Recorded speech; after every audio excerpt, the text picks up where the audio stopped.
12वें ज्योतिर्लिंग का श्रवण करें। 12वें ज्योतिर्लिंग का नाम है घूष्मेश्वर महादेव। क्या नाम है? बोलो घूष्मेश्वर महादेव की जय। अब इनकी कथा शिव पुराण में बड़ी विस्तार से कही गई और बड़ी अद्भुत कथा है। ये बहुत सुंदर कथा है। सुनेंगे कि शॉर्ट में सुना दें?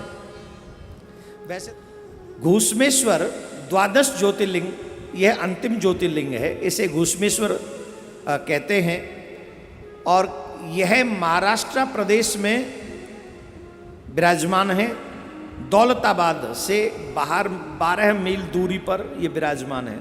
एक गांव में स्थित है। संयोग से ये दास भी गया है वहाँ दर्शन करने।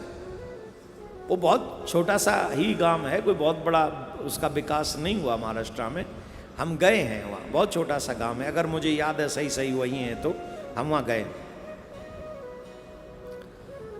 दक्षिण देश में देवगिरी पर्वत के निकट एक सुधर्मा नाम के अत्यंत तेजस्वी तपोनिष्ठ ब्राह्मण रहा करते थे। उनकी पत्नी का नाम था सुदेहा। क्या नाम था? जोर से बोलो। बहुत धर्मपरायण थी वो, अपने पति की बड़ी सेवा करती थी। एक और बात, सुदेहा और सुधर्मा ये जो दोनों थे पति पत्नी, सुधर्मा और सुदेहा इन दोनों के कोई पुत्र नहीं था और इस बात का दुख था उनके मन में कि हमारे घर में कोई पुत्र नहीं। और कहते भी है ना, बिना पुत्र से गति लोक, इस लोक में बिना पुत्र के गति नहीं। अगर गृहस्थ में जाओ तो एक पुत्र तो चाहिए ही।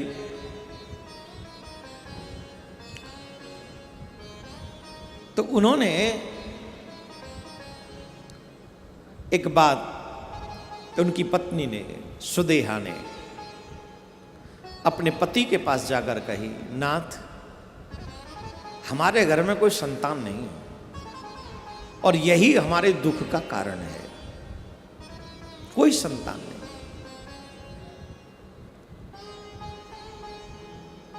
मुझे दुख है इस बात का कि मैं आपके वंश को आगे नहीं बढ़ा सकती। सुधर्मा नाम के ब्राह्मण बड़े धर्मात्मा थे, बड़े धर्मपरायण थे, शांत स्वभाव थे। उन्होंने कहा, देवी अगर हमारे भाग्य में होंगे तो पुत्र होता। अब हमारे भाग्य में नहीं है तो तुम अपने आप को दोष क्यों दे रही हो? ये तो किसी के भी हाथ में नहीं है। जिसके भाग्य में हो उसे मिलते हैं, हमारे में नहीं है, नहीं मिला तो इसमें परेशान होने वाली कोई बात नहीं। आप परेशान मत हो। महाराज मेरी एक इच्छा है। क्या इच्छा है बताओ?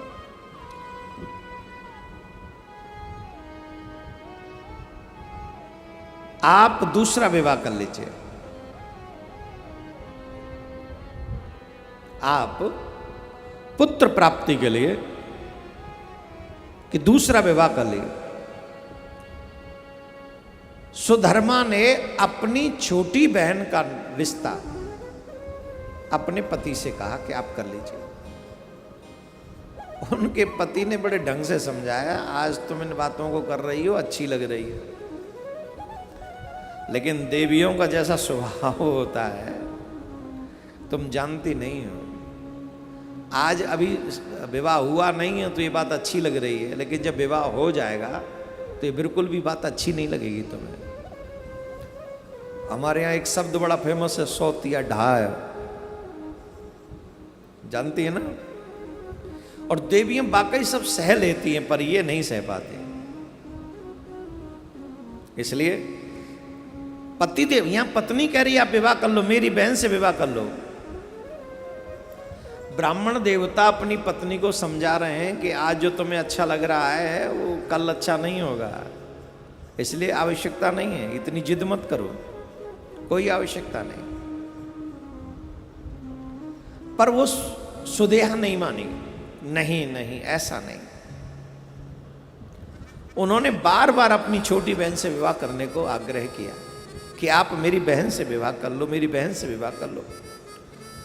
पहले तो सुधर्मा को यह बात नहीं जची, लेकिन अंत में उन्होंने पत्नी की जिद के आगे झुकना ही उचित समझा और वो झुक भी गए, उसका आग्रह टाल नहीं पाए और वे अपनी पत्नी की छोटी बहन जिसका नाम था घूसमा से उन्होंने विवाह कर लिया।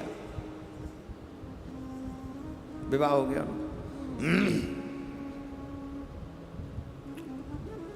अब वो घूसमा आ भी गई, विवाह हो के आ गई। घूसमा जो थी वो भगवान भोलेनाथ की अनन्य भक्ता थी, बहुत भक्ता थी भगवान शिव के। भगवान शिव की बहुत सेवा करने वाले थे। भगवान शिव का पार्थिव शिवलिंग बहुत बनाते थे। शिव जी के पार्थिव शिवलिंग सुबह बनाती, पूजन करती और फिर उनका विसर्जन करती। पहले पूजन करती, बनाती, निर्माण करती, फिर पूजन करती, फिर विसर्जन करती। यह उसका नित्य नियम था। भगवान भोलेनाथ ने उसकी प्रार्थना स्वीकार कर ली। वो गर्भ से रह गई, उसे गर्भ ठहर गया। इसलिए अब देखो, पार्थिव शिवलिंग की पूजा करना कितना लाभप्रद है, देखो कितना जल्दी असर हुआ। तो वो जो घूसमा थी वो पार्थिव शिवलिंग बनाती, पूजन करती, अभिषेक करती और विसर्जन करती। बाबा भोलेनाथ ने उसके ऊपर कृपा की और वो जो है गर्भिणी हो गई। अब उसकी जो बहन थी सुदेहा,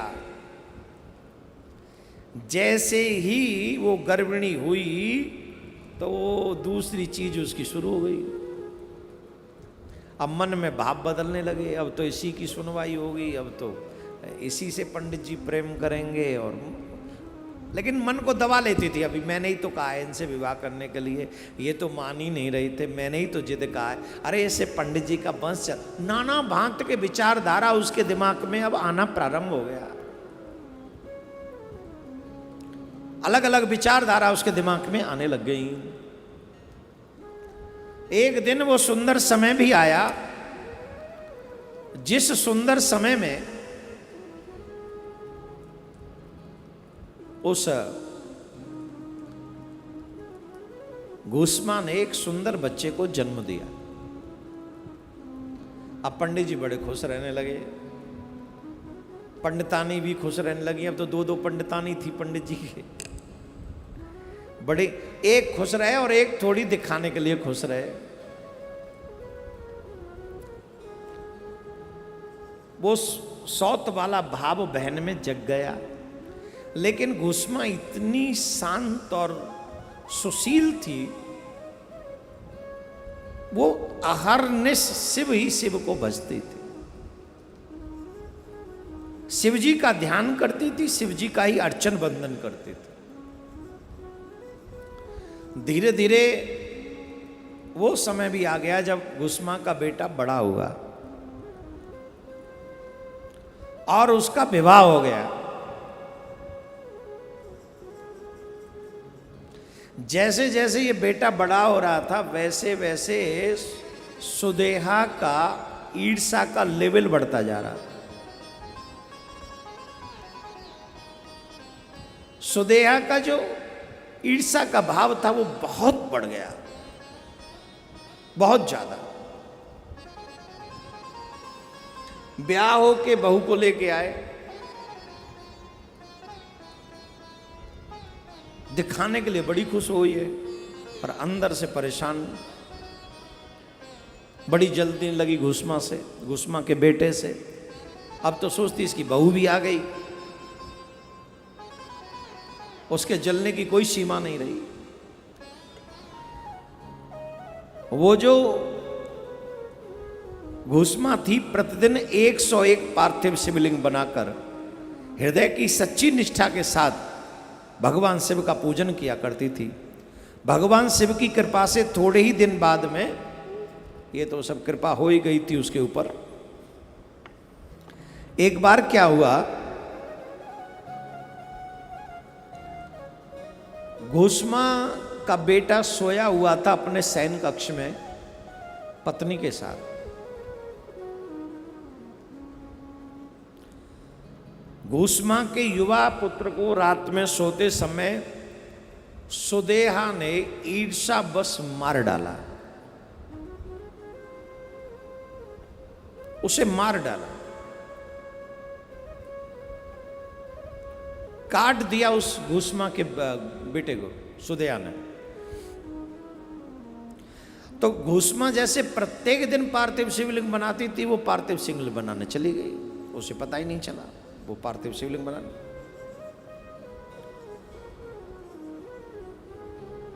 फिर वो जब पार्थिव शिवलिंग बना रही थी, उस समय उसकी बहू जब जगी तो उसने देखा चारों तरफ रक्त ही रक्त है, चारों तरफ रक्त ही रक्त। उसकी पत्नी जब जगी बच्चे की, उसने देखा तो पति मरा पड़ा है। जब पति मरा पड़ा है, उसकी ये दशा देखी तो वो दहाड़ मार मार के रोने लगी, दौड़ कर आई, माताजी देखो इनको क्या हो गया, माताजी इनको देखो क्या हो गया।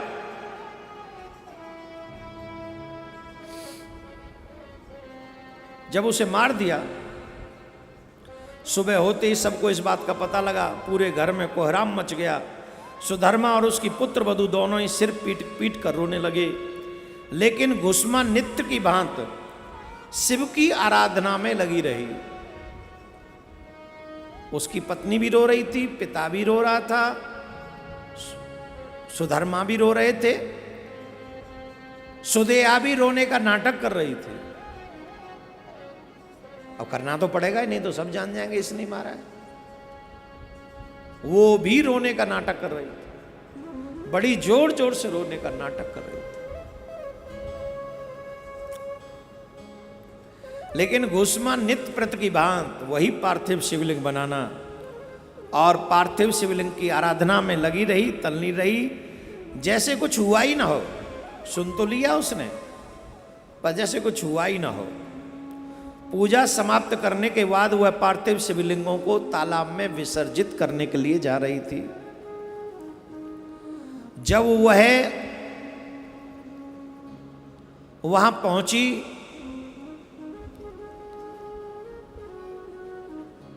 पहुंचकर पार्थिव शिवलिंग उसने तालाब में विसर्जित किए। उस समय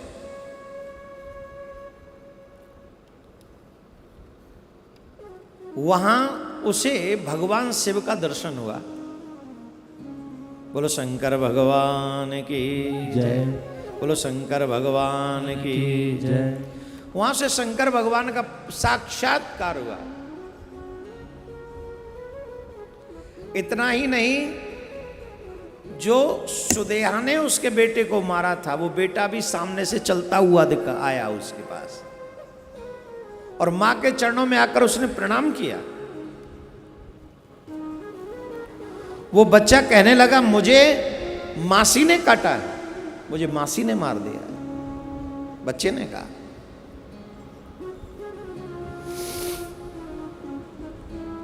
बाबा भोलेनाथ ने कहा, तुम्हारी बहन ने बहुत बड़ा अधर्म किया है, मैं उसे छोड़ूंगा नहीं, मैं उसे दंड दूंगा। उसने मेरी भक्ता के पुत्र को समाप्त किया, मेरी भक्ता के पुत्र को मारा है, मेरी भक्ता को कष्ट पहुंचाना चाहा है, मैं उसे छोड़ूंगा नहीं, मैं उसे समाप्त कर दूंगा, उसे दंड दूंगा। घोषमा ने बाबा भोलेनाथ के चरण पकड़ लिए। महादेव, आप तो दयालु हैं, आप कृपालु हैं, आप किस पे दया नहीं करते, आप तो सब पे कृपा करते हैं, सब पे दया करने वाले। फिर मेरी बहन पे भी दया कर दीजिए। आप तो उसके ऊपर ऐसी प्रार्थना करिए कि उसका ये विचार समाप्त हो जाए। वो भी आपकी भक्ति करे, वो भी आपकी सेवा करे। भगवान भोलेनाथ कहते वाह धन्य है ऐसा सुंदर हृदय जिसने बेटे को मार दिया हो, जवान बेटे को मार दिया हो, और उसका भी अहित कोई न सोचे। इससे अच्छा हृदय और किसका हो सकता है। तुम्हारा हृदय बड़ा निर्मल है, बहुत ही सुंदर हृदय है। वरदान मांगो जो कुछ मांगना। बोले महाराज जब आपका दर्शन हो गया है तो अब आप यहां पर नित्य निरंतर आने वाले लोगों के कल्याण के लिए लिंग के रूप में विराजमान रहिए। तब महादेव ने कहा हम यहाँ रहेंगे लेकिन अकेले अपने नाम के साथ नहीं, हम रहेंगे यहाँ लिंग के रूप में लेकिन तुम्हारे नाम के साथ रहेंगे। हमें यहाँ लोग घूसमेश्वर महादेव के नाम से जानेंगे। बोलो घूसमेश्वर महादेव की जय। महादेव की कृपा से वो बालक पुनः जीवित हो गया था। और जब सुदेहा के विषय में उसके पति को पता चला, बहू को पता चला, तो बहुत बुरा लगा उनको, ये ठीक नहीं किया। परंतु घोषमा ने सबसे कहा नहीं कुछ नहीं, ये तो संयोग बनना था, ये तो महादेव को प्रकट होना था, ये तो महादेव कृपा करना चाहते थे, इसलिए महादेव ने मेरी बहन की बुद्धि ऐसी कर दी। मेरी बहन ऐसी नहीं है।